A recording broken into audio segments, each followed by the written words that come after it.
Here we are at another location, and in this situation the customer has yellow jackets, and they were concerned about someone walking up to the front door, which I've mentioned before, how people are concerned about getting stung when they're very active. And he even made a little sign here, pretty interesting. Come to the back door, yellow jackets at the front door. You can see his concern. Other people are going to show up. So let me show you where the yellow jackets are nesting here. They're going into the top right hand corner of the door frame of the entry of the house. And it's a little cooler today, so they're not that active.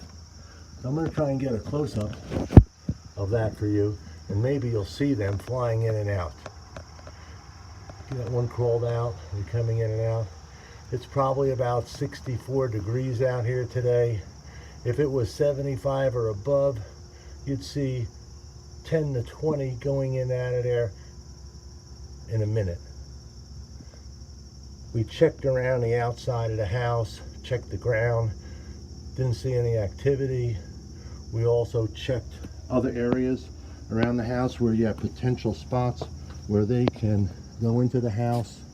Usually they'll find cracks and crevices up around overhangs, also around the foundation gap where the siding meets the foundation, or even where the water spout comes out of the house for the hose. They'll find entryways. Yellow jackets will also nest in the ground. A lot of homeowners will be riding around on their tractor or pushing their mower, end up getting stung by the yellow jackets. We didn't find any other activity after the inspection, and I'm going to treat the yellow jackets now. They'll die off within a couple days, and they should all be gone within a week.